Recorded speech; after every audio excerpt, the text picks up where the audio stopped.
సింహాచలం చందనోత్సవం కాస్త విషాదంగా మారింది. క్యూలైన్ పై గోడ కూలిన ఘటనలో 7గురు మృత్యువాత పడ్డారు. దీంతో రాష్ట్రం ఒక్కసారిగా ఉలిక్కిపడింది.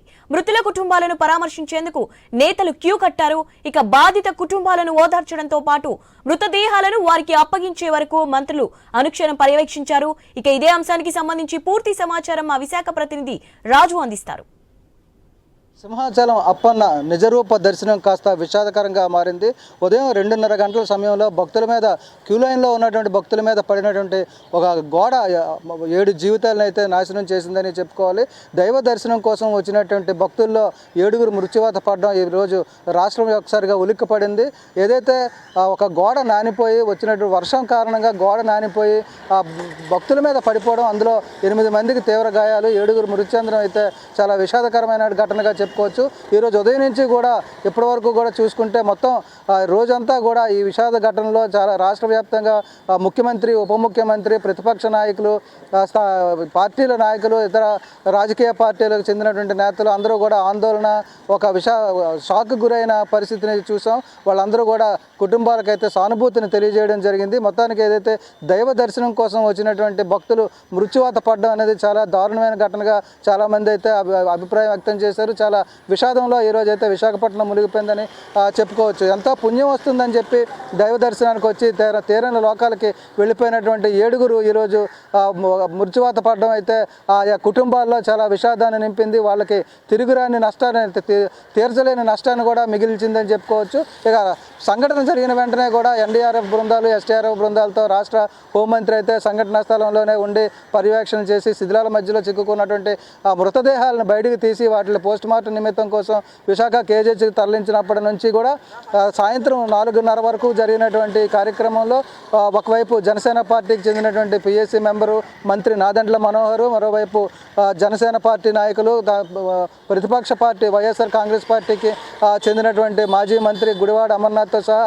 ప్రతి ఒక్కరూ కూడా కేజీహెచ్కి అయితే వచ్చి ఆ కుటుంబాలను అయితే ఓదార్చడం జరిగింది. వాళ్ళ రోదనలు విని వాళ్ళకి న్యాయం చేస్తామని చెప్పి కూడా హామీ ఇచ్చిన పరిస్థితి కూడా ఉంది. మరోవైపు రాష్ట్ర ప్రభుత్వం స్పందించి ముఖ్యమంత్రి చంద్రబాబు నాయుడు స్వయంగా మంత్రులతో టెలికాన్ఫరెన్స్ నిర్వహించడంతో పాటు 3-man కమిటీని కూడా వేసి సంఘటనకు సంబంధించి పూర్తి నివేదిక ఇవ్వాలని చెప్పి కూడా కోరడం జరిగింది. దీనికి సంబంధించి అయితే ఆ నివేదిక ఆధారంగా కూడా ఎక్కడ తప్పు జరిగింది, ఎవరు తప్పు చేశారు అనే దాని మీద వాళ్ళ బాధ్యులను కూడా చేస్తూ క్రిమినల్ చర్యలు తీసుకుంటామని చెప్పడం కూడా జరిగింది. ఇది ఒక రకంగా స్థానికంగా ఉన్నటువంటి ప్రజలకి శాంతన చేకూర్చే విషయంగా చెప్తున్నప్పటికీ కూడా ఎంతో ఉత్సాహంతో, భక్తితో, దయతో దేవుడి దర్శనంకు వచ్చినటువంటి భక్తుల మీద ఈరోజు ఇలాంటి సంఘటన చోటు చేసుకోవడం అనేది ఒక చరిత్రలో ఒక మచ్చగా, అంటే విశాఖపట్నంలో సింహాచలంలో ఏదైతే చందనోత్సవం జరుగుతుందో ప్రతి ఏడాది జరుగుతుంది, కొన్ని వందల సంవత్సరాలుగా ఇది ఆచారంగా వస్తుంది. కానీ ఇలాంటి సంఘటన ఎప్పుడూ జరగలేదు.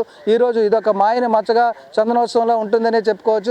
సుదూర ప్రాంతాల నుంచి భక్తితో వచ్చినటువంటి భక్తులు ఈరోజు అర్ధాంతరంగా తీరని లోకాలకు వెళ్ళిపోవడం కూడా చాలా బాధాకరమైనటువంటి, విషాదకరమైనటువంటి సంఘటన. అయితే ఏదైతే మృతులు ఉన్నారో మృతుల కుటుంబాలకు 25 లక్షల చొప్పున ఎక్స్గ్రేషియా ప్రకటిస్తూ కూడా రాష్ట్ర ప్రభుత్వం నిర్ణయం తీసుకుంది. అదేవిధంగా ఆ కుటుంబంలో ఉన్నవారికి అయితే దేవాదాయ శాఖలో అవుట్సోర్సింగ్ ఉద్యోగం ఇస్తామని చెప్పి కూడా చెప్పిన నేపథ్యంలో కొన్ని రాజకీయ పార్టీలు కావచ్చు, కుటుంబాలు కూడా, మృతుల కుటుంబాలు కూడా పర్మనెంట్ ఉద్యోగం కావాలి.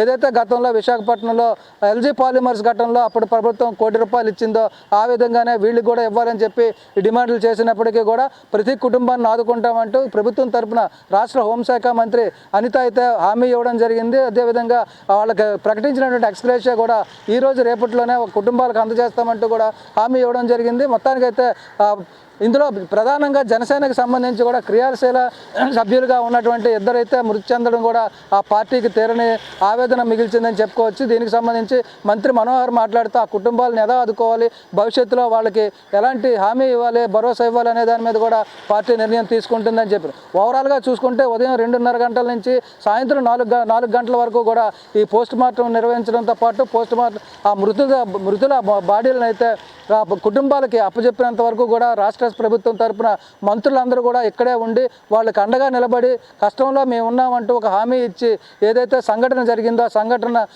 దురదృష్టకరంగా జరిగిన సంఘటనగానే భావిస్తూ భవిష్యత్తులో ఇలాంటి సంఘటనలు పునరావృతం కాకుండా చర్యలు తీసుకుంటామంటే రాష్ట్ర మంత్రులు కూడా చెప్పడం జరిగింది. మరోవైపు ప్రతిపక్ష పార్టీలు విమర్శలు చేస్తున్నప్పటికీ కూడా దీన్ని రాజకీయ కోణంలో చూడొద్దంటూ రాష్ట్ర హోంమంత్రి అయితే అనిత కోరుకోవడం కూడా జరిగింది. ఇలాంటి నేపథ్యంలో ఈరోజు ఎంతో ఉత్సాహంగా భక్తి శ్రద్ధల మధ్య జరగవలసినటువంటి చందనోత్సవంలో 7 మృతి అనేది అయితే చాలా విషాదకరమైనటువంటి సంఘటనగా చెప్పుకోవాలి. ఇది ఈరోజు జరిగినటువంటి బాధాకరమైనటువంటి సంఘటన. వీడియో జర్నలిస్ట్ స్వామితో రాజు, ఐ న్యూస్, విశాఖపట్నం.